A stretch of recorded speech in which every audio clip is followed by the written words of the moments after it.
और आइए शुरुआत करने जा रहे हैं आज एक तस्वीर के साथ। तस्वीर पाकिस्तानी नेवी मारी जा रही। ये तस्वीर देखिए जरा, बलूच नेवी ने 3 पाकिस्तानी सैनिकों को ढेर कर दिया है समंदर में। अब आज की पहली बड़ी खबर है, बिहार का सम्राट किसे चुना गया है। बिहार के नए सम्राट चौधरी होंगे। बहुत सी कयास थी बिहार का नया सीएम कौन होगा। सबसे पहले देखिए, नीतीश कुमार ने आज इस्तीफा दिया।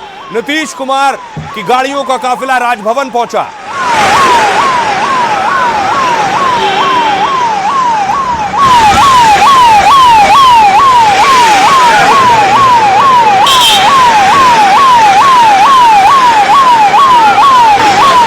नीतीश कुमार गवर्नर से मिले। ये तस्वीर देखिए, राज्यपाल से मिलकर अपना इस्तीफा सौंपा नीतीश कुमार ने। मुख्यमंत्री पद से इस्तीफा दिया और नीतीश के इस्तीफे के बाद अब बारी थी नया विधायक दल का नेता चुनने की। तो सम्राट चौधरी दल बल के साथ, काफिले के साथ पहुंचे हैं विधायक दल की बैठक के लिए। वो तस्वीर है।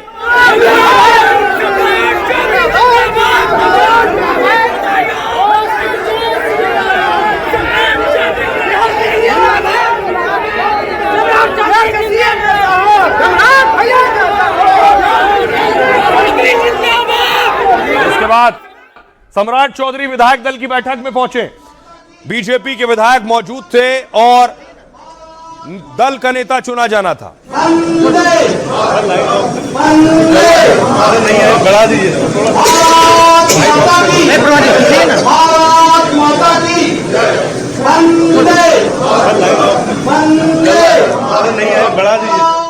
और दिल्ली से पहुंचे शिवराज सिंह चौहान ने विधायक दल के नेता का ऐलान किया कि सम्राट चौधरी विधायक दल के नेता हैं। भारतीय जनता पार्टी के विधानमंडल के नेता के लिए आदरणीय विजय कुमार सिन्हा जी ने आदरणीय सम्राट चौधरी जी का नाम प्रस्तावित किया। शिवराज सिंह चौहान ने ऐलान किया कि विजय सिन्हा जो डिप्टी सीएम है, उन्होंने सम्राट चौधरी के नाम का प्रस्ताव रखा। उसके बाद सम्राट चौधरी पर बधाई का तांता लग गया। शिवराज सिंह चौहान ने गुलदस्ता भेंट किया।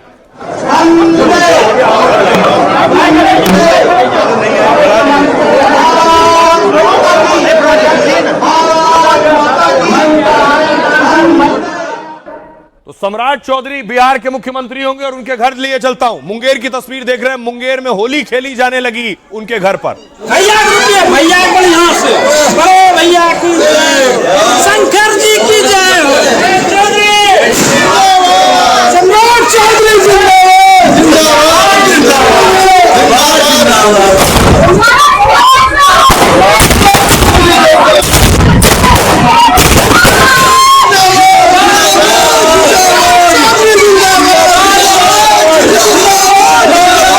सम्राट चौधरी बिहार बीजेपी के अब सीएम होंगे। वो मुंगेर से आते हैं। मुंगेर में देखिए होली खेली गई और उसके बाद मुंह मीठा कराया गया।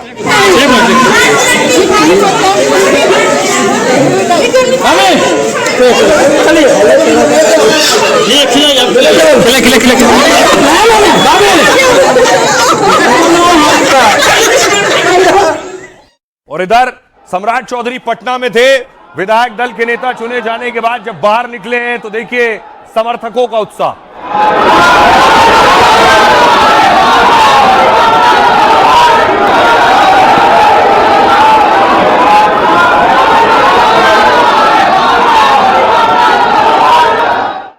और दूसरी एक दिलचस्प तस्वीर सामने आई जब नीतीश कुमार और सम्राट चौधरी एक साथ थे। नीतीश कुमार ने ताली बजवाई सम्राट के लिए। सम्राट ने पांव छुए। बहुत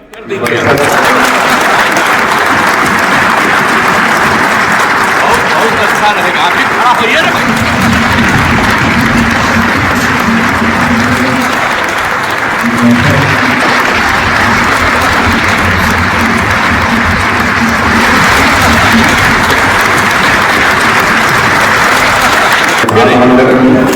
सब कर दीजिए। बहुत अच्छा रहेगा, आप भी खड़ा होइए ना।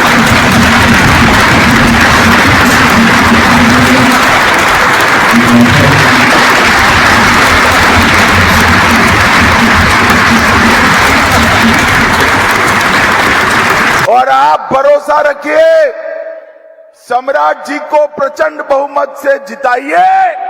मोदी जी सम्राट जी को बड़ा आदमी बनाएंगे, बड़ा आदमी बनाएंगे। मोदी शाह ने प्लान और इशारा 6 महीने पहले ही कर दिया था और अब ऐलान भी हो गया है कि बिहार में पहली बार बीजेपी का राज होगा और सम्राट के सिर पर सीएम का ताज होगा। आदरणीय श्री सम्राट चौधरी जी का नाम प्रस्तावित किया। आदरणीय श्री सम्राट चौधरी जी का नाम प्रस्तावित किया। इधर सम्राट की ताजपोशी का ऐलान हुआ, उधर पटना से मुंगेर तक जश्न शुरू हो गया। बैसाखी में सम्राट के घर गांव में होली दिवाली मनने लगी। इससे बढ़कर के और खुशी हो ही नहीं सकती। परिवार में बहुत खुशी की बात है कि हमारे घर से नए सीएम बिहार के जो पूरे जिस सम्राट ने कभी नीतीश को कुर्सी से हटाने के लिए मुरेठा बांधा था, 21 साल से सीएम रहे उन नीतीश ने ही सम्राट के नाम का प्रस्ताव रखा। तो सम्राट ने पैर छूकर उनका आशीर्वाद लिया और कहा नीतीश जी से ही सियासत सीखी है और उनके बताए रास्ते से बिहार को विकसित बिहार बनाएंगे। और देखिए, सियासत में शतरंज की बिसात पर कुछ भी कभी भी हो सकता है। कौन कब राजा बन जाए। डिप्टी सीएम सम्राट चौधरी बिहार के नए मुख्यमंत्री। सम्राट चौधरी कल सुबह 11 बजे सीएम पद की शपथ लेंगे। बिहार में करीब 20 सालों से एनडीए की सरकार है, मतलब बीजेपी सत्ता में रही लेकिन छोटे भाई की हैसियत से। यह पहली बार है जब बिहार में बीजेपी बड़े भाई की भूमिका में है, यानी पहली बार बिहार में बीजेपी का मुख्यमंत्री बनने वाला। और सम्राट चौधरी सीएम बन रहे हैं तो इसकी कई खास वजह है। पहली वजह देखिए क्या है। पहली वजह है पीएम मोदी और अमित शाह के करीबी खास। मोदी और अमित शाह को जब पार्टी की कमान मिली तब बिहार बीजेपी नीतीश कुमार के छोटे भाई की भूमिका में थी, लेकिन बिहार अध्यक्ष बनते ही सम्राट ने समीकरण बदलने शुरू कर दिए। बिहार में बीजेपी की सीट और जीत जेडीयू से बड़ी होने लगी। लालू यादव और नीतीश पर एक साथ आक्रामक हमले किए। बिहार में गैर यादव ओबीसी लीडर के रूप में खास पहचान बनाई, इसलिए बिहार के सीएम के तौर पर मोदी शाह की पहली पसंद थे। अगली वजह, दूसरी वजह, आक्रामक तेवर और जिम्मेदारी। सम्राट चौधरी को आक्रामक नेताओं में गिना जाता है। 20 साल में पहली बार नीतीश से गृह विभाग का जिम्मा मिला इन्हें, तो सम्राट ने कानून व्यवस्था पर योगी जैसे कड़े फैसले लिए। माफिया अपराधियों पर एक्शन से प्रशासनिक सुधार के काम किए और यह भी साबित किया कि वो सत्ता की कमान संभालने को तैयार है। इसके अलावा तीसरी वजह, जातीय समीकरण। सम्राट चौधरी कोयरी समाज से आते हैं, नीतीश कुमार कुर्मी समाज से आते हैं। कोयरी कुर्मी को बिहार की सियासत में लव कुश कहते हैं। बिहार में इनकी आबादी 7% है। नीतीश को पूरा सपोर्ट देते रहे। सम्राट को सीएम बनाना मतलब वोट बैंक बनाए रखना, यह भी एक वजह है। चौथी वजह, युवा और युवाओं में अच्छा चेहरा, लोकप्रिय चेहरा है। कहते हैं बीजेपी ने मिशन बिहार के लिए एक सर्वे कराया था। सम्राट सबसे आक्रामक और लोकप्रिय चेहरे के रूप में उभर कर सामने आए। बीजेपी ऐसा चेहरा चाहती थी जो नीतीश के सुशासन का मुकाबला कर सके। नीतीश को हटाने के लिए एक वक्त सम्राट ने मुरैठा तक बांध लिया था। हालांकि बाद में वो नीतीश सरकार में ही डिप्टी सीएम रहे। ये है, लेकिन नीतीश सरकार में भी अपनी मजबूत छवि बनाई उन्होंने। लालू तेजस्वी पर आक्रामक हमले को लेकर भी वो सुर्खियों में रहे और पटना से लेकर दिल्ली तक युवा सम्राट पहली पसंद बने। यह है सम्राट चौधरी को मुख्यमंत्री के तौर पर चुनने के पीछे वजह। आइए अब आपको सुनवाता हूं, सुनिए जरा शिवराज सिंह चौहान को और सम्राट चौधरी को। आज के क्षण ऐतिहासिक है। भारतीय जनता पार्टी के जनसंघ के जमाने से जिन कार्यकर्ताओं ने अपनी जिंदगी और जवानी झोंक के भारतीय जनता पार्टी के संगठन को खड़ा किया, उनका सपना आज साकार हो रहा है। सम्राट चौधरी जी को मैं बहुत बहुत बधाई देता हूं और विधायक दल के सभी साथियों का गरिमापूर्ण ढंग से सम्राट चौधरी जी को अपना नेता निर्वाचित किया है। नीतीश कुमार जी ने बहुत चीजें सिखाया है, कैसे सरकार चलाया जाता है, कैसे बिहार में सुशासन स्थापित होगा, बिहार के लोकतंत्र के लिए क्या ठीक है। मैं तमाम लोगों को जरूर आश्वस्त करता हूं कि बिहार के लोकतंत्र के लिए, बिहार के विकास के लिए, बिहार की समृद्धि के लिए जिस तरह आदरणीय प्रधानमंत्री जी ने विकसित भारत का सपना देखा है, 2047 में भारत विकसित हो, और बिहार के मुख्यमंत्री तत्कालीन आज के मुख्यमंत्री नीतीश कुमार जी ने जिस तरह समृद्ध बिहार का सपना देखा है, हम तमाम भाई मिलकर इस बिहार को भी समृद्ध बनाएंगे और देश को भी विकसित बनाने का काम करेंगे। अब देखिए जरा, जैसे ही सम्राट चौधरी के नाम का ऐलान हुआ, बिहार की सड़कों पर, पटना की सड़कों पर सम्राट चौधरी के ही पोस्टर नजर आने लगे। क्यों ना, बिहार के नए सीएम जो है सम्राट चौधरी, नए मुख्यमंत्री, बिहार का सम्राट भव।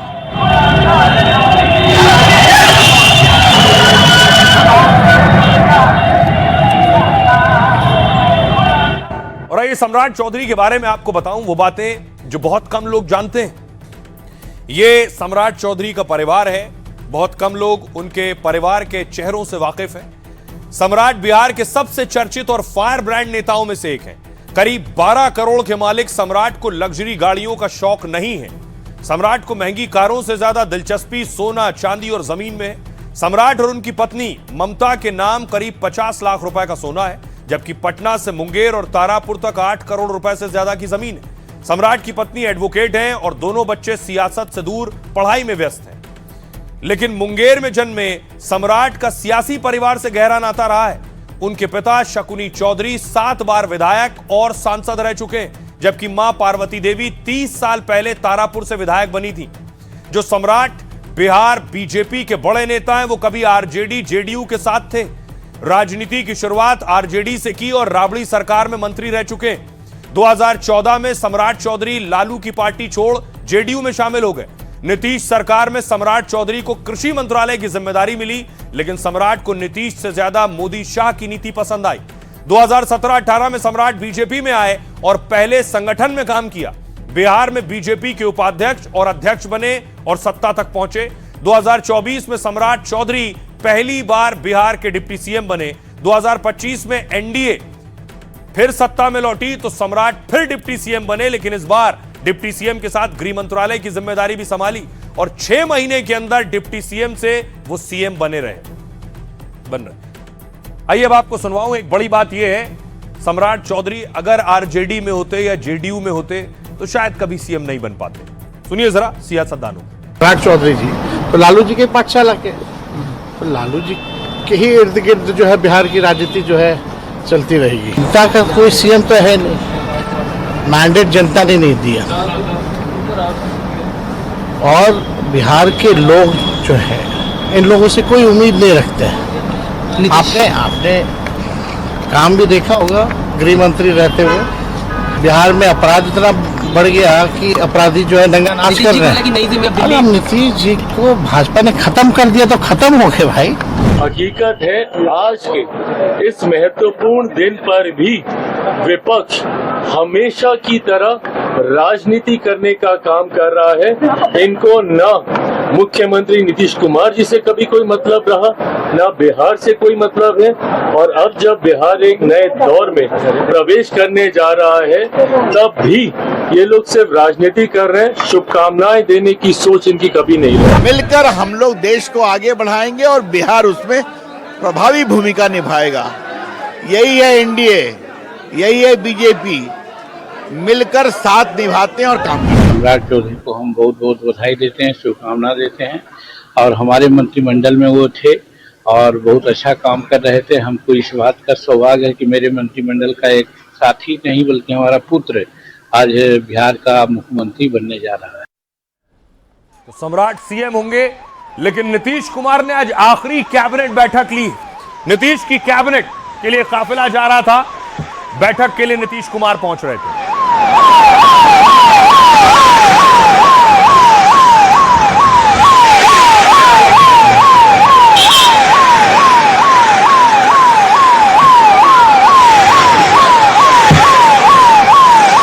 विधानसभा की तस्वीर आप देख रहे हैं, नीतीश कुमार विधानसभा पहुंचे। इसके बाद देखिए जरा, कैबिनेट बैठक के लिए नीतीश कुमार पहुंचे, विधायक इंतजार कर रहे थे उनका, और बहुत भावुक पल था।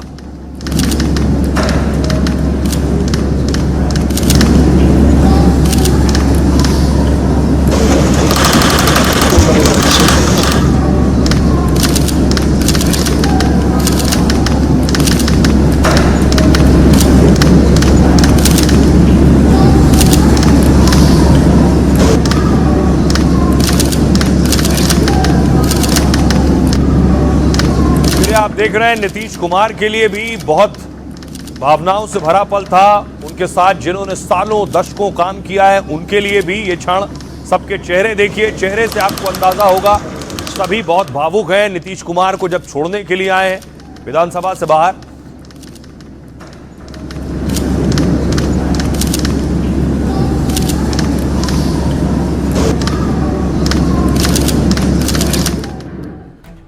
आइए आपको बताऊं नीतीश कुमार की आखिरी कैबिनेट में नीतीश कुमार ने क्या कहा।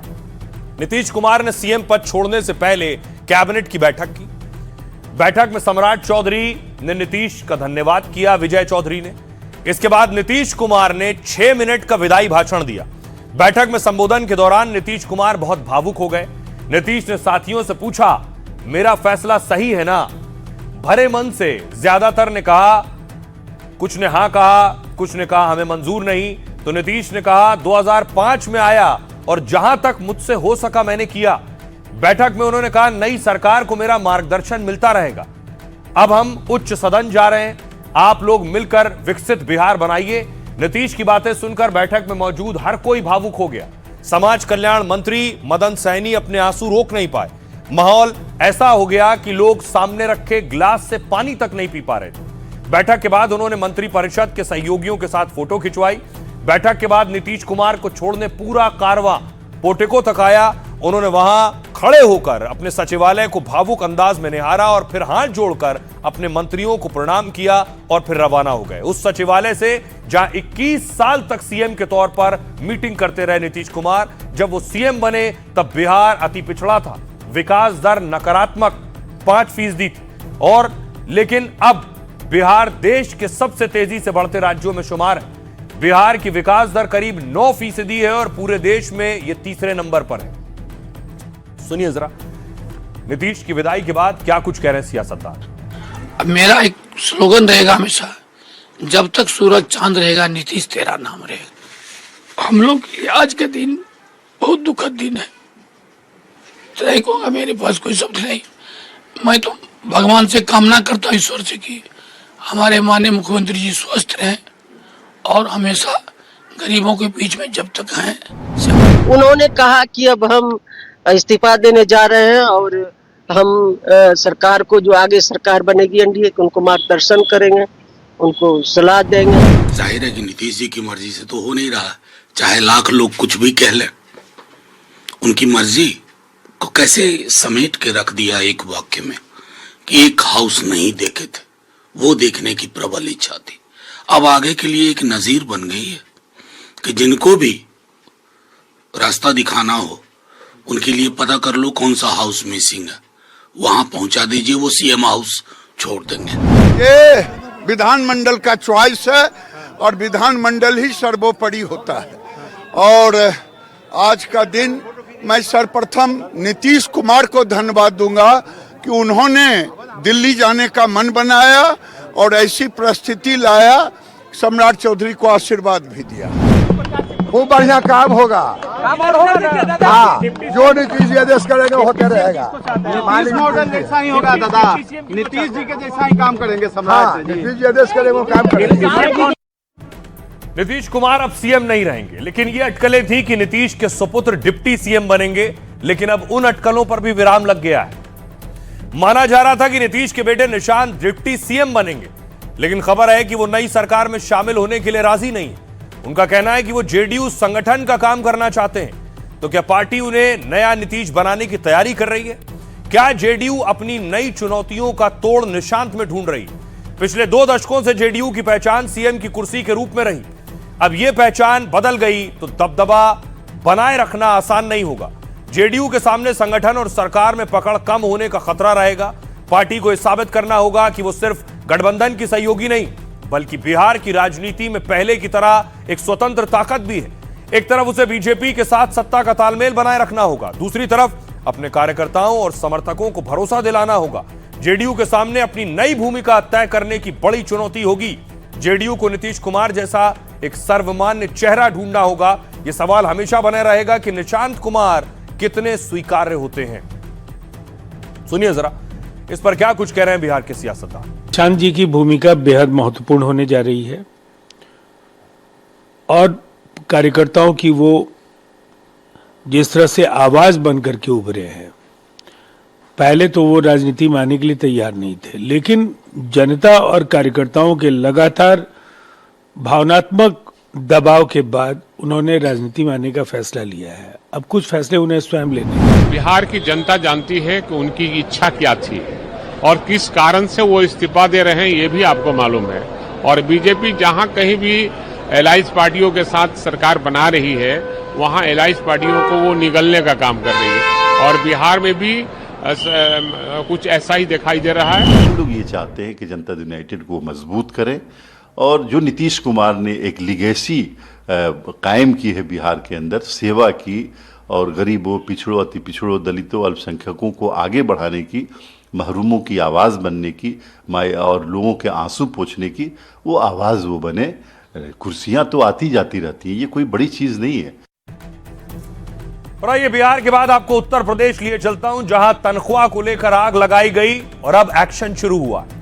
सैलरी पर संग्राम के पीछे साजिश का खुलासा हुआ है कि इसके पीछे गहरी साजिश और षड्यंत्र था। ये जो आग लगाई गई, सड़कों पर निकलकर पत्थरबाजी हुई, गाड़ियां फूंक डाली गई, ये सब षड्यंत्र का हिस्सा था। ये सब ऑर्गेनाइज तरीके से प्लान करके किया गया।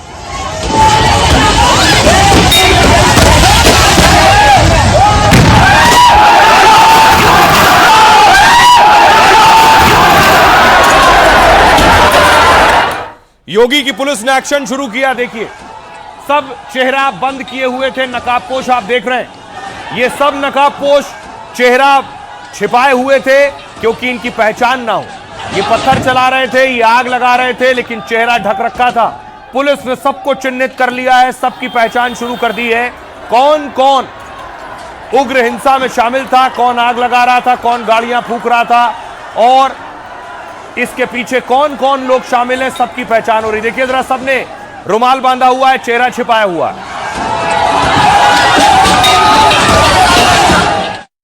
पुलिस इस उग्र प्रदर्शन के बाद सीसीटीवी निकाला है। उस कंपनी में जिसमें घुसे लोग और तोड़फोड़ की है, उसका सीसीटीवी मिल गया।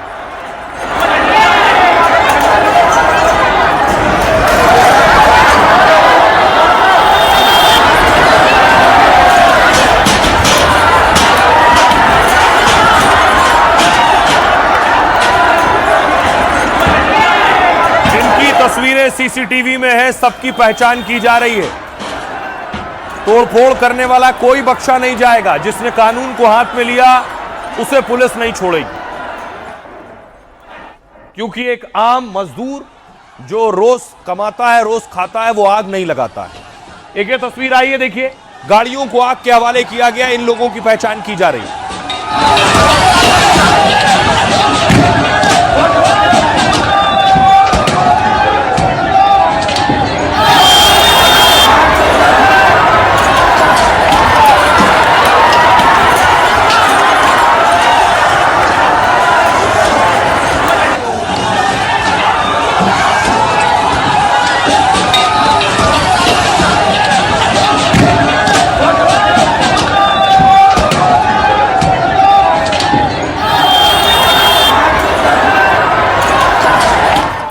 अब गिरफ्तारियां शुरू हुई।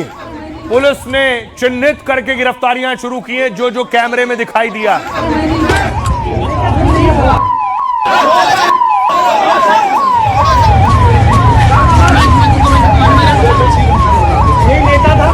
अरे मैं नहीं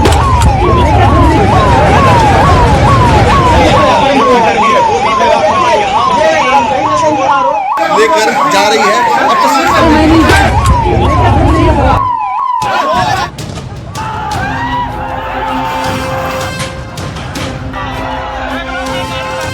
सैलरी को लेकर दिल्ली के पास जो कोहराम मचा है, उस पर चौंकाने वाला खुलासा हुआ है। क्या सैलरी के नाम पर संग्राम के पीछे साजिश थी? क्या मजदूरों की आड़ में उपद्रवियों ने हंगामा किया और नोएडा की सड़क और फैक्ट्रियों में उत्पात मचाने लगे? हर कोई मानता है कि कामगारों की सैलरी बढ़ना चाहिए, उन्हें सुविधाएं और सहूलियत मिले और जायज मांगों पर उन्हें आवाज उठाने और प्रदर्शन का भी हक है। लेकिन जो श्रमिक अपनी मेहनत के लिए कल पुर्जे से कार बनाता है, देश को आगे बढ़ाने के लिए कल कारखानों में घंटों पसीने बहाता है, क्या वो अपनी मांग के लिए आग लगा सकता है? आम लोगों और पुलिस का खून बहा सकता है? पुलिस को भी सुराग मिल गया है कि श्रमिकों को ढाल बनाकर कुछ लोगों ने हिंसा को हवा दी और नोएडा में माहौल खराब करने की साजिश रची।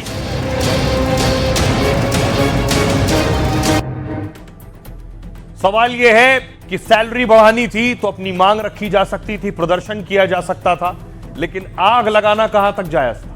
दूसरी चीज, पुलिस की नजर सब पर थी, बाकायदा कंट्रोल रूम से भी नजर रखी जा रही थी। इस हिंसा के बाद पुलिस ने मीटिंग की है, डीजीपी और एडीजी वो आप देख रहे हैं जिन्होंने बैठक की और उसके बाद गिरफ्तारियां हुई धड़ाधड़।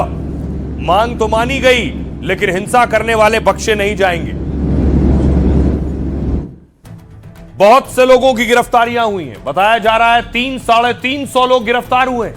दिल्ली से सटे नोएडा में सैलरी को लेकर बवाल और कोहराम मचा। इसके पीछे बड़ी और एक सोची समझी साजिश की बात सामने आई।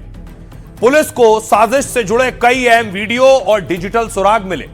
चेहरा ढककर कई युवक नोएडा में उपद्रव और आगजनी करते दिखाई दिए। कुछ नकाबपोशों ने श्रमिकों की भीड़ को ढाल बनाकर हिंसा को हवा दी। व्हाट्सएप ग्रुप के जरिए अफवाह फैलाई और लोगों को एकजुट किया। पुलिस को जांच में ऐसे कई वीडियो और व्हाट्सएप चैट मिले जिसमें कहा गया है कि सबको लाठी डंडे लेकर आना है और पुलिस पर हमला करना है। एक उपद्रवी ने तो लाठी डंडों के साथ मिर्ची पाउडर रखने को भी कहा था। 50 से अधिक ऐसे सोशल मीडिया प्लेटफॉर्म और हैंडल बनाए गए जिनका मकसद ही श्रमिकों को भड़काना और नोएडा में हिंसा फैलाना था। इन सबूतों के आधार पर योगी की पुलिस हिंसा के मास्टरमाइंड को खंगाल रही है, ढूंढ रही है। इस मामले में 300 से ज्यादा गिरफ्तारियां हुई हैं और 7 एफआईआर दर्ज हुई। डीजीपी लखनऊ कंट्रोल रूम में से नोएडा के हालात की मॉनिटरिंग कर रहे हैं। डीजीपी ने कहा पथराव और आगजनी से हुए नुकसान की भरपाई उपद्रवियों से की जाएगी। नोएडा के अलग अलग 36 सेक्टरों में आरएएफ समेत भारी पुलिस बल फ्लैग मार्च कर रहा है। संवेदनशील इलाकों में सीसीटीवी और ड्रोन से लगातार निगरानी रखी जा रही है। तो पुलिस की साइबर यूनिट सोशल मीडिया पर भी नजर रख रही है और अफवाह फैलाने या हिंसा की साजिश रचने वालों पर शिकंजा कस रही है। आइए आपको सुनवाता हूं, सुनिए जरा नोएडा के कमिश्नर क्या कह रहे हैं और डीजीपी क्या कह रहे हैं। इस पूरे मामले में कुछ ऐसे लोग और ग्रुप सामने आए हैं जिन्होंने इस प्रकरण में भड़काने का काम किया है। हमारे पास उनके इलेक्ट्रॉनिक एविडेंसेस और बाकी जो सीसीटीवी एविडेंसेस हैं वो मौजूद हैं। उनके आधार पर कार्रवाई चल रही है और श्रमिकों से हमारी यही अपील है कि उनको जो शासन है उनको जो भी उनका उचित वेतन है उसके बारे में उन्होंने निर्णय लिया है और उनसे हमारी यही अपील है कि वे शांति व्यवस्था बनाए रखें। इसमें कुछ ऐसे भी कल 2 अकाउंट्स पता चले थे जिसमें से कुछ तो बॉट हैं जो जेनरिक कमेंट डाल रहे हैं। इसका मतलब यह है कि संगठित रूप से पीछे से कोई कॉल सेंटर चला के या तकनीक का यूज करके इस तरह के ग्रुपों को उकसाने का काम कर रहा है। कई ऐसे पिछले 2 दिनों में व्हाट्सएप ग्रुप श्रमिकों के बनाए गए हैं जिसमें QR कोड स्कैन करके और उनको व्हाट्सएप में ग्रुप में ज्वाइन कराया जा रहा है। इसका मतलब सिस्टमैटिक रूप से पीछे से काम करने वाला एक संगठित गिरोह है। इनके कुछ एलिमेंट्स को, कुछ व्यक्तियों को हमारे द्वारा भीड़ में से चिन्हांकित करके गिरफ्तारियां की गई हैं और आगे भी हम इनकी गिरफ्तारी सुनिश्चित करेंगे। इनकी फंडिंग की भी जांच होगी और यदि पाया जाता है कि इनको देश के बाहर से या प्रदेश के बाहर से फंडिंग प्राप्त हुई है तो उस दिशा में भी काम किया जाएगा। तो कल बवाल हुआ, आज भी आशंका और अंदेशा पुलिस को था, इसलिए पुलिस ने पहले से पूरी तैयारी कर रखी थी। चप्पे चप्पे पर तैनात थी, आरएएफ तैनात की गई थी, कई और पुलिस फोर्स डिप्लॉयमेंट हुआ था।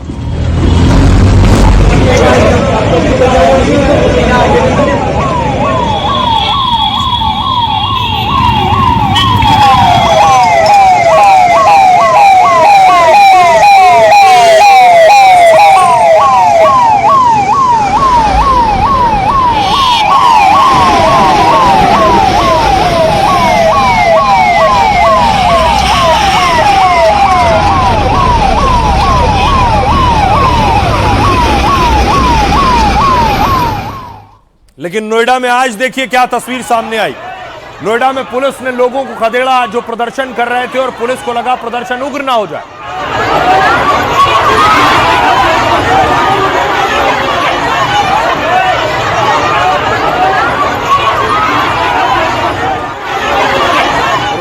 के बाद प्रदर्शनकारियों को पुलिस बाकायदा समझा रही थी क्या आपको नहीं करना है, आपकी मांगे मानी जा रही है।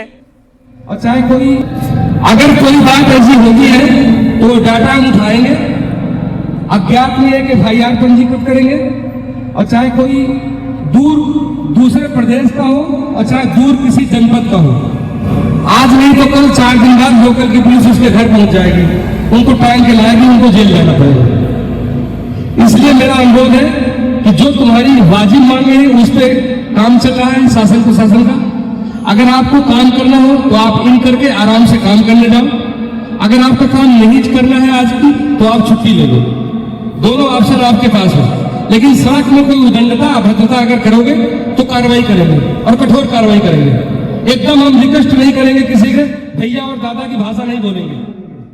पुलिस लोगों को समझा रही थी, दूसरी तरफ कुछ और कंपनी के बाहर श्रमिक प्रदर्शन कर रहे थे, यहां भी पुलिस मौजूद थी।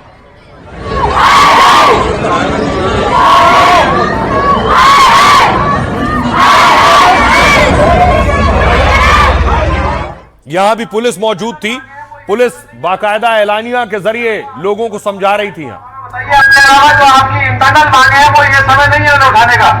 अगर वो आपकी कोई समस्या है तो आप हमें बताइए, हम HR के साथ बैठ के उस चीज का समाधान करवाएंगे। शांति बनाए रखें, अगर अशांति करेंगे तो वो ठीक नहीं है, आपके भी हित में नहीं है, वैसे भी हित में नहीं। इसके अलावा जो आपकी अब इस पूरे हिंसा और बवाल पर सियासत भी शुरू हो गई, सियासतदान भी सवाल उठाने लगे। अखिलेश यादव ने कहा सीएम मजदूरों के आंदोलन को किसी की साजिश बता रहे हैं, तो पश्चिम बंगाल प्रचार करने गई थी पुलिस या वनस्पति खोज रही थी। अगर आपसे प्रदेश नहीं संभल रहा तो इस गद्दी से उतर कर जाइए, नहीं तो जनता उतार देगी। योगी आदित्यनाथ ने कहा जो लोग जाति और परिवार के नाम पर समाज को बांटते हैं वो कभी विकास नहीं कर सकते। जिन्होंने माफिया और दंगों को बढ़ावा दिया उनसे विकास और रोजगार की उम्मीद करना एक सपना है। राहुल गांधी ने कहा नोएडा की सड़कों पर जो कुछ भी हुआ है वो इस देश के मजदूरों की आखिरी चीख थी। जब तक वेतन इस रफ्तार को पकड़ पाता तब तक ये बेकाबू महंगाई उसका दम घोट देती है और उसे कर्ज के गहरे दलदल में डुबो देती है। मंत्री ने कहा सपा नंदगोपाल नंदी ने कहा सपा और कांग्रेस के अराजक गुंडों ने प्रदर्शन की आड़ में शांति और कानून व्यवस्था को बाधित करने की साजिश रची, लेकिन असामाजिक तत्वों के खिलाफ ऐसी कार्रवाई की जाएगी कि 7 पीढ़ियां अपराध का नाम सुनकर कांप उठेंगी। चंद्रशेखर रावण ने कहा मजदूरों का यह आक्रोश कोई अचानक नहीं हुआ, सालों से चले आ रहे शोषण, कम वेतन और लगातार अनसुनी की गई आवाजों से विस्फोट हुआ है। रोटी, सम्मान, अधिकार ये भीख नहीं मेहनत कश का हक है। अनिल राजभर कह रहे हैं सरकार मजदूरों की समस्याओं को गंभीरता से ले रही है, कानून व्यवस्था बिगाड़ने वालों को बख्शा नहीं जाएगा। एक प्रतिनिधिमंडल गाजियाबाद पहुंच चुका है, हम बाकी और शांतिपूर्ण समाधान निकालने में सक्षम हैं। ब्रजभूषण कह रहे हैं श्रमिकों की मजदूरी बहुत कम है, 12,000 रुपए सम्मानजनक मजदूरी नहीं है, इसमें आदमी जी भी नहीं सकता है। वो कह रहे हैं मैं बहुत ज्यादा बवाल में पड़ने वाला व्यक्ति नहीं हूं, लेकिन मैं भी मांग करता हूं कि मजदूरी बढ़े। सुनिए जरा इस हंगामे पर सियासतदान क्या कह रहे हैं। नोएडा में बड़े पैमाने पे अन्याय होने जा रहा है मजदूरों के खिलाफ। अगर अन्याय मजदूरों पर होगा और व्हाट्सएप पे क्या चला है तो धीरे धीरे ये सरकार अगर जन भावना को दबाएगी तो वो कहीं तो अपनी बात रखेंगे। बांटने वाला व्यक्ति जाति के नाम पर, परिवारवाद के नाम पर समाज में वैमनस्यता पैदा करने वाला व्यक्ति कभी विकास के बारे में नहीं सोच सकता। जिन्होंने माफियाओं को प्रश्रय दिया था, जिन्होंने कर्फ्यू और दंगों को आगे बढ़ाया था, उन लोगों से उम्मीद करना कि वे लोग विकास करेंगे, नौजवान को रोजगार देंगे, किसानों के लिए कोई कार्य करेंगे, अपने आप में एक दिवा स्वप्न है। वो अपने हक अधिकार की बात कर रहे हैं, आप लाठियां चलवा रहे हैं, आंसू गैस चलवा रहे हैं, ये अत्याचार है, अन्याय। ये केवल और केवल भाजपा के समय में पूरी तरीके से आम आदमी, गरीब आदमी, दलित समाज जो अम्बेडकर जी के अनुयायी है, जो उनके जो पूरा प्रदेश देश चल रहा है उसको पूरी तरीके से ध्वस्त कर रहे हैं। कल तक हमारा जो श्रमिक बहुत शांति से अपना काम कर रहा था, उत्तर प्रदेश के विकास में अपना योगदान कर रहा था, अचानक ये घटना कैसे घटी? उस पर फिर 2 आतंकवादियों का गिरफ्तार होना मेरठ और नोएडा से, और उनका संपर्क पाकिस्तान में बैठे लोगों से होना, हर बिंदु पर हमारी एजेंसियां जांच कर रही हैं। अपनी निकम्मापन को छिपाने के लिए, अपनी कमजोरी को छिपाने के लिए, अपनी असफलता को छिपाने के लिए हर बात पर पाकिस्तान, हर बात पर मुसलमान। भाई आप कह रहे हो कि हमको हमारी तनख्वाह सैलरी बढ़ाई जाए और सरकार ने 3,000 रुपए से ज्यादा बढ़ाया एक पहली बार में, तो सरकार क्या करे? एक आदमी तो है नहीं कि इकट्ठा उसको दे दे, सबकी सैलरी बढ़नी है उसी के आधार पे ना। और आइए अब आपको बताऊं कि जिला अधिकारी ने बाकायदा वर्कर्स के साथ बैठक की, वो तस्वीर है।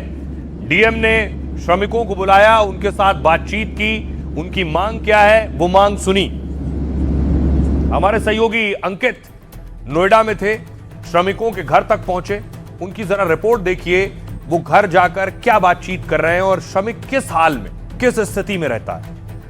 यहां पर वो वर्ग रहता है जिस वर्ग का जरूरत सबको है, लेकिन उस वर्ग के लिए सोचने वाले जो लोग हैं वो बहुत कम हैं।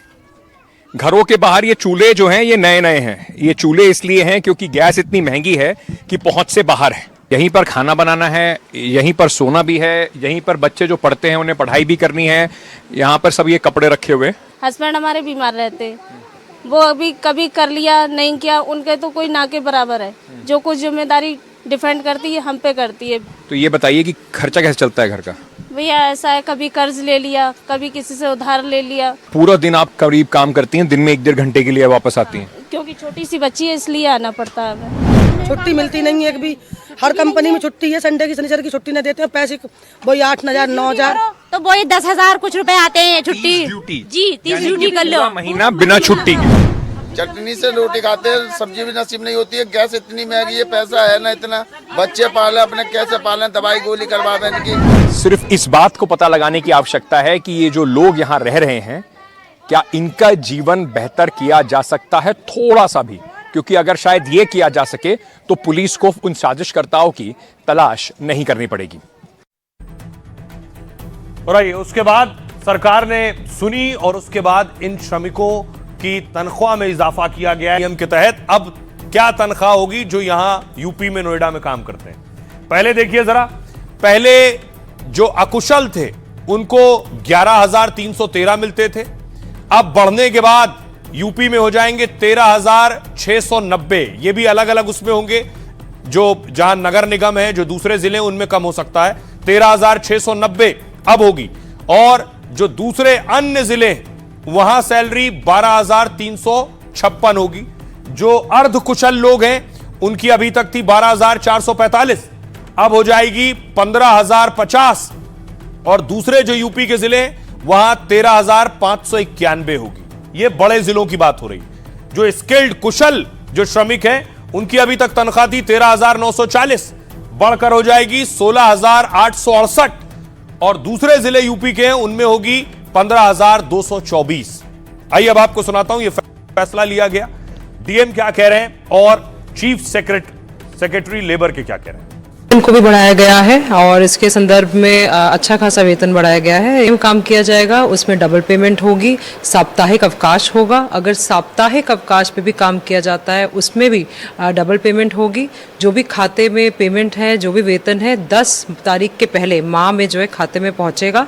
साथ में वेतन पर्ची भी दी जाएगी। इस तरह की कई सारी चीज़ें, जैसे कि यौन उत्पीड़न के लिए जो समस्त जो कमेटियाँ हैं वो गठित कर दी गई हैं एंड उसमें महिलाएं उनकी अध्यक्षता करेंगी। इन सबको सभी इंडस्ट्रीज को भी विस्तृत रूप से इन सभी निर्देशों को चस्पा करने के लिए भी कहा गया है नोटिस बोर्ड पे। गुड़गांव के कंपैरिजन में नोएडा में कंज्यूमर प्राइस इंडेक्स कम है, इसलिए नोएडा में उससे वहाँ पे 35% वृद्धि किया है, यहाँ पे 21% किए हैं। और इसके साथ साथ पहले यूनिफॉर्म रेट होता था पूरा प्रदेश में, एक ही रेट था मिनिमम वेज का, अभी इसका 3 डिफरेंशियल वेजेस कर दिए हैं, रेट्स कर दिए गए हैं। खबरों में आगे बढ़ते हैं। अब आपको लिए चलता हूं जंग के मैदान पर। अब ये जंग क्या समंदर में होने जा रही है? हॉर्मूज में युद्ध का काउंटडाउन शुरू हो गया है। दरअसल डोनाल्ड ट्रंप आज बहुत व्यस्त थे, आज एक कार्यक्रम में थे पत्नी मेलानिया के साथ।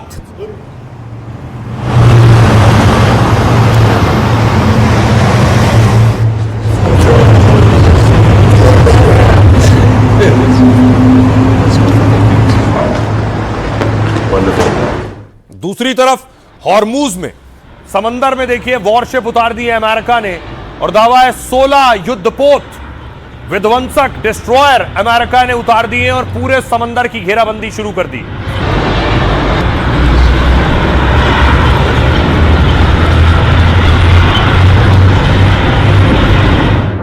और इससे पहले माइंस हटाने के लिए अमेरिका ने 2 डिस्ट्रॉयर भेजे थे, यूएसएस पीटरसन और यूएसएस मर्फी अमेरिका ने समंदर में उतार दिया और जो ईरान ने माइंस बिछाई हैं उन्हें खत्म करने की जिम्मेदारी इनकी है।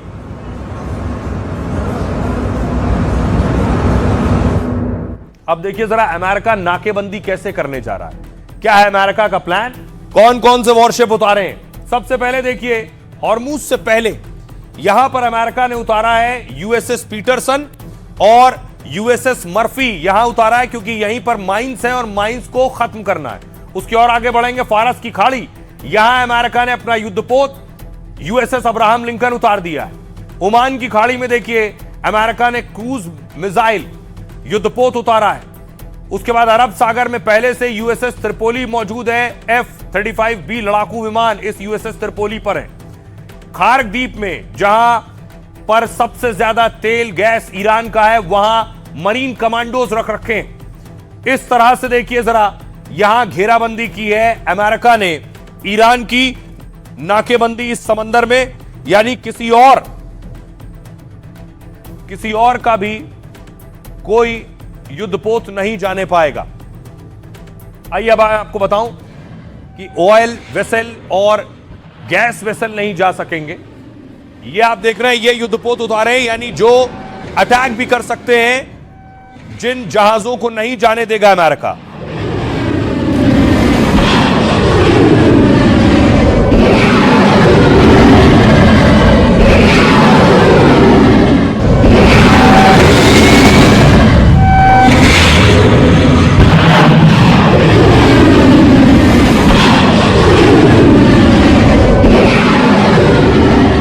और देखिए इस बीच ईरान की एम्बेसी ने क्या ट्वीट किया, पायरेट्स ऑफ द हॉर्मुज, ये फिल्म आई थी पायरेट्स, ट्रंप की तस्वीर लगा दी है और उन्हें हॉर्मुज का पायरेट बता दिया है। जिम्बाब्वे में ईरानी एम्बेसी ने मजाक उड़ाया है, ये वो तस्वीर आप देख रहे हैं।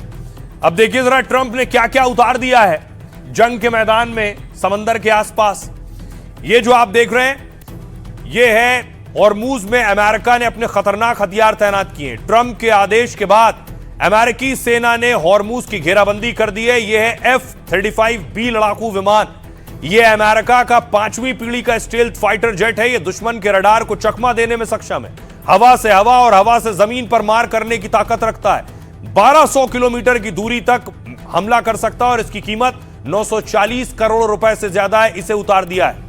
इसके अलावा यह है यूएसएस अब्राहम लिंकन, हॉर्मुज के पास carrier strike USS Abraham Lincoln तैनात है।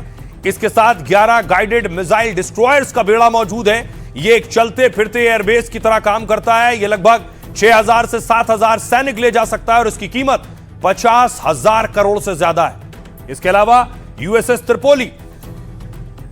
त्रिपोली अमेरिकी नौसेना का आधुनिक जहाज है, 45,000 टन से अधिक वजनी है। इसमें 3500 मरीन सैनिक तैनात हो सकते हैं।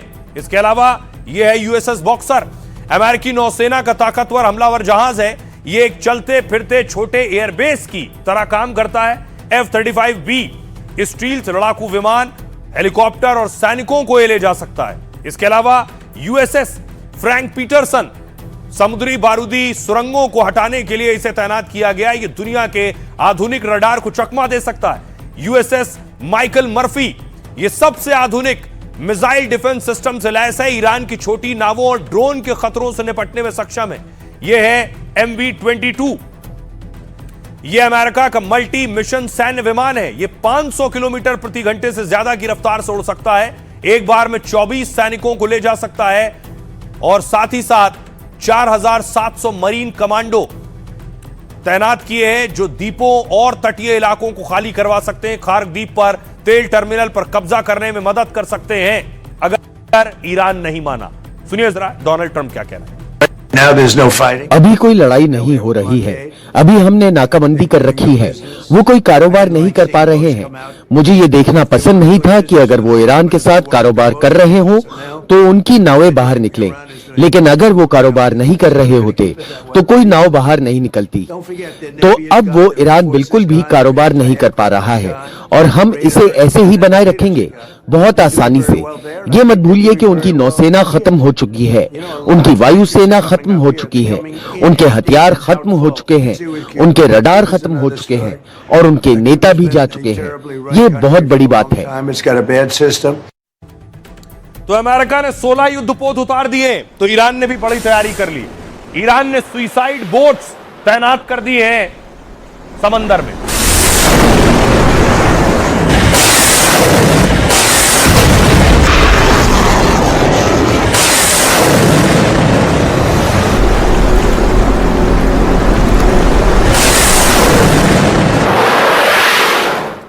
हॉर्मुज में ईरान के खतरनाक हमलावर बोट तैनात हैं। ऐसे 1500 से ज्यादा बोट्स यहां तैनात किए गए हैं जो झुंड में दुश्मनों पर हमला कर सकते हैं। ईरान की ये बोट आकार में छोटी हैं, लेकिन समंदर में बड़े जंगी जहाजों को काल बना सकती हैं। इसकी लागत भी बहुत कम होती है। ईरान की IRGC इसकी देखरेख करती है। इनकी ताकत, इसकी बिजली जैसी फुर्ती है। ईरान के पास अलग अलग श्रेणियों की घातक नावें, ये दूर से ही दुश्मन के टैंकरों को उड़ा सकती हैं। ये हल्की एंटी शिप मिसाइलों से लैस होती हैं। ये नावें हिट एंड रन मिशन के लिए माहिर होती हैं। ये रडार की नजर से बचने में सक्षम है। Suicide drone boats kamikaze drone की तरह दुश्मन पर हमला करती हैं। अकेले एक नाव अमेरिकी युद्धपोत का मुकाबला नहीं कर सकती, लेकिन ईरान इनका इस्तेमाल झुंड में करता है, जिसमें दर्जनों नावें एक बड़े जहाज को घेर लेती हैं। इससे जहाज का डिफेंस सिस्टम कंफ्यूज हो जाता है। दोस्त और दुश्मन की नाव पहचानना भी मुश्किल हो जाता है। इसके साथ ही घातक बारूदी सुरंगें भी ईरान ने तैयार कर रखी हैं। आइए आपको सुनवाता हूं, सुनिए जरा डिफेंस एक्सपर्ट जीजे सिंह साहब क्या कह रहे हैं। ईरान ने जो स्ट्रेट ऑफ हॉर्मुज है, इसको एक वेपन बना दिया है, वो एज ए वेपन यूज कर रहा है। दूसरी तरफ अगर अमेरिका को देखा जाए तो वो इस वेपन को समझता है, तो इसीलिए उसने इसको काउंटर करने के लिए ये ब्लॉकेड लगाया है। मगर उनको ये उनके जिसे कहते हैं कि ख्याल में नहीं आ रहा कि ऐसे काम करने से जो दूसरे देश हैं उनके लिए बहुत मुश्किल हो जाती है। एक एनर्जी का क्राइसिस बनता है। देखो, सारी दुनिया के ऊपर बहुत ज़बरदस्त इम्पैक्ट है। चाहे स्ट्रेट ऑफ हॉर्मुज खुल जाए या ना खुले, वहाँ पे पूरा इंफ्रास्ट्रक्चर बर्बाद हो गया है। रिफाइनरीज बर्बाद हो गई हैं, पाइपलाइंस बर्बाद हो गई हैं, पोर्ट्स जो हैं वो बर्बाद हो गए हैं, स्टोरेज डिपोज बर्बाद हो गए हैं। उन सबको रिपेयर करने के दोबारा चालू करने के लिए कई महीने या साल लग सकते हैं। ऐसे में भारत के अलावा पूरी दुनिया को नुकसान होगा। जो तनाव है वो सिर्फ हॉर्मुज नहीं, ईरान, अमेरिका, इजराइल नहीं, पूरी दुनिया में बढ़ रहा है। सब वो प्रेशर, वो दबाव महसूस कर रहे हैं। नॉर्थ कोरिया ने मिसाइल टेस्ट किया है।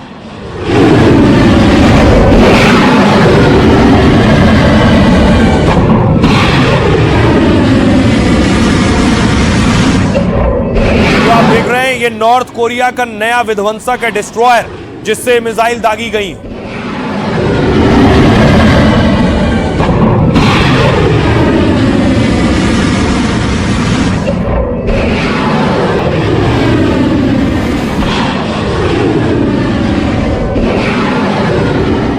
दूसरी तरफ देखिए, जिनपिंग पहुंचे अबू धाबी के क्राउन प्रिंस से शी जिनपिंग ने मुलाकात की है।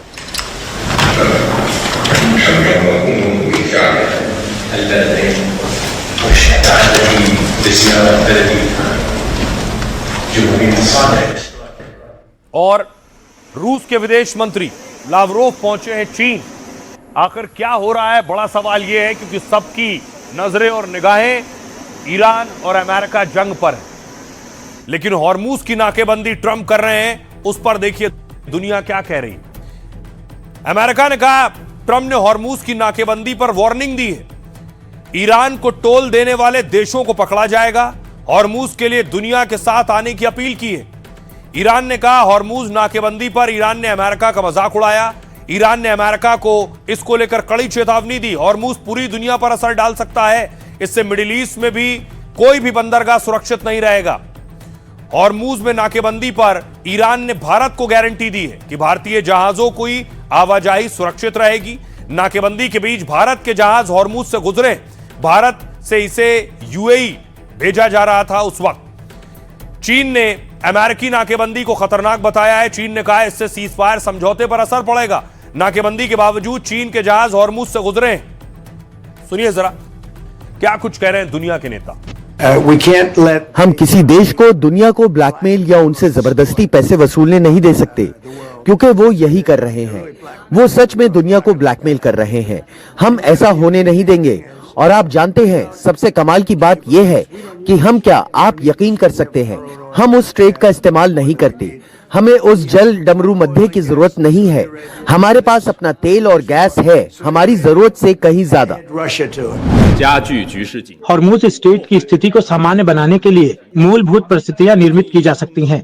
हम सभी पक्षों से आग्रह करते हैं कि वे संघर्ष विराम का पालन करें, संवाद और वार्ताओं से कोई समाधान निकालें, तनाव कम करने के लिए ठोस कदम उठाएं, ताकि जल्द से जल्द स्टेट में सामान्य हालात बन सके। अंतर्राष्ट्रीय समुद्री मार्ग हॉर्मुज स्ट्रेट को निर्बाध और खुला रखना अत्यंत आवश्यक है। यह अंतर्राष्ट्रीय समुद्री कानून द्वारा अनिवार्य है। हॉर्मुज स्ट्रेट अभी तनावपूर्ण स्थिति में है। हालात को शांत करने और स्थायी युद्ध विराम सुनिश्चित करने के लिए स्ट्रेट और हॉर्मुज को फिर से खोलने की दिशा में अभी बहुत काम किया जाना बाकी है। तनाव को कम करने के लिए लक्ष्य को ध्यान में रखना बहुत जरूरी है। हमें उम्मीद है कि यह प्रक्रिया बिना किसी तनाव के आगे बढ़ती रहेगी। ये बात स्ट्रेट ऑफ हॉर्मुज के उस नासूर पर भी लागू होती है जिसका ईरान द्वारा शर्मनाक तरीके से दुरुपयोग किया जा रहा है। मेरी बहुत से नेताओं से बातचीत हुई, उन सभी का मानना है कि समुद्री मार्ग में आवागमन बिल्कुल स्वतंत्रता से होना चाहिए और इसे हर हाल में बहाल किया जाना चाहिए। कोई शर्त नहीं, कोई शुल्क नहीं। और दुनिया की अर्थव्यवस्था को बंधक बनाने के लिए ईरान के प्रयास को बिल्कुल बर्दाश्त नहीं किया जा सकता। मैं ये बात पूरी तरह स्पष्ट कर देना चाहती हूँ, यूरोपीय संघ ऐसे किसी भी इंतजाम को लगातार अस्वीकार करता रहेगा जो अंतर्राष्ट्रीय कानून के अनुरूप इस जल डमरू मध्य से होकर गुजरने के स्वतंत्र और सुरक्षित मार्ग को सीमित करने का नियम बनाता हो। EU will continue to reject. आइए खबरों में आगे बढ़ते हैं। आज की एक और अच्छी खबर है जो घूमने के शौकीन हैं उनके लिए। दिल्ली के करीब आया देहरादून। प्रधानमंत्री नरेंद्र मोदी ने देहरादून एक्सप्रेसवे का उद्घाटन किया। उससे पहले सहारनपुर में पीएम मोदी का रोड शो हो रहा था।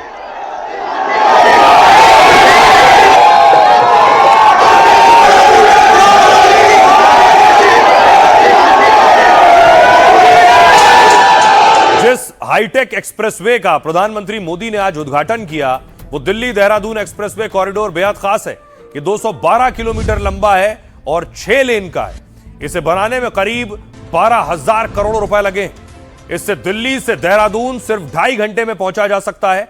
इसमें करीब 11 किलोमीटर लंबा वाइल्ड अंडरपास तैयार किया गया है और वहीं इसके ऊपर करीब 12 किलोमीटर लंबा एलिवेटेड कॉरिडोर है। मतलब यह कि ऊपर वाहनों की आवाजाही जारी रहेगी और नीचे जानवरों को कोई रुकावट नहीं होगी। कॉरिडोर की औसत ऊंचाई 6 से 7 मीटर रखी गई है ताकि हाथी भी आराम से इसके नीचे से गुजर सके। इस एक्सप्रेसवे पर यात्रियों की सुविधा के लिए 14 रेस्ट एरिया बनाए गए हैं। पूरे कॉरिडोर में 7 इंटरचेंज डिजाइन किए गए हैं। इस एक्सप्रेसवे में 18 किलोमीटर लंबा एलिवेटेड कॉरिडोर बनाया गया है जिससे भीड़-भाड़ वाले इलाकों में ट्रैफिक सीधे ऊपर से गुजर सके। इसके अलावा पूरे रूट में 19 बड़े अंडरपास और 4 मेजर ब्रिज बनाए गए हैं। इस एक्सप्रेसवे के उद्घाटन के बाद सुनिए पीएम मोदी ने क्या कहा। देहरादून दिल्ली इकोनॉमिक कॉरिडोर से भी इस पूरे क्षेत्र का कायाकल्प होने जा रहा है। पहला फायदा तो यह है कि इससे समय बचेगा, आना जाना सस्ता और तेज होगा, लोगों का पेट्रोल डीजल कम खर्च होगा, किराया भाड़ा कम होगा और दूसरा बड़ा फायदा रोजगार का होगा। साथियों, आज अंबेडकर जयंती है तो आज लाइफ का फंडा देखिए क्या है खास। जिसे बचपन में पढ़ने से रोका गया वो बड़ा होकर देश का कानून मंत्री बन गया। जिसे धर्म के विधान से रोका गया, उसने दुनिया के सबसे बड़े लोकतंत्र का संविधान लिख दिया और दुनिया को फंडा दिया कि शिक्षा शेरनी का वो दूध है जो पिएगा वो दहाड़ेगा। भारतीय संविधान के जनक डॉक्टर भीमराव अंबेडकर की कहानी अदम्य साहस, संघर्ष और जुनून की मिसाल है। गरीब परिवार में जन्मे अंबेडकर साहब को पढ़ने की ऐसी लगन थी कि विरोध के बावजूद क्लास में जाते दूसरे छात्र साथ नहीं बैठने देते तो पीछे बैठते, प्यास लगती तो सबके लिए रखे घड़े से पानी पीना तो दूर, छूना भी मना था। उन्होंने अपमान सहा लेकिन पढ़ाई जारी रखी। शिक्षा को ही भेदभाव और छुआछूत मिटाने का हथियार बना लिया। साधनों की कमी थी लेकिन जिद ऐसी कि दिन में 18-18 घंटे पढ़ाई करते। उधार पैसे लेकर विदेशों में पढ़े। लंदन से अर्थशास्त्र में मास्टर और अमेरिका से पीएचडी की। 32 डिग्रियां हासिल करने वाले अंबेडकर साहब 9 भाषाओं के जानकार थे। इसलिए जब संविधान लिखने और आजाद भारत के कानून मंत्री बनाने की बात हुई तो पहला नाम डॉक्टर भीमराव अंबेडकर का आया। डॉक्टर अंबेडकर ने 60 देशों का संविधान पढ़ा और फिर सबको बराबरी दिलाने वाला ऐसा संविधान लिखा कि पीड़ितों के दिलों में भगवान का दर्जा हासिल कर लिया। भारत रत्न डॉक्टर भीमराव अंबेडकर की संघर्ष की कहानी में लाइफ का बड़ा फंडा छिपा है। मुश्किलों को जब आप रोड़ा नहीं ताकत बना लेते हैं तो हर चुनौती, हर मुसीबत छोटी बन जाती है। और शिक्षा वो मशाल है जो आपके संघर्ष को कभी अंधेरे में नहीं पड़ने देती। तो जहां से जो अच्छा हासिल हो उसे अपनाइए, अपनी जिंदगी में उतारिए। अपना और अपनों का बहुत बहुत ख्याल रखिए। रुकना एक छोटे से ब्रेक।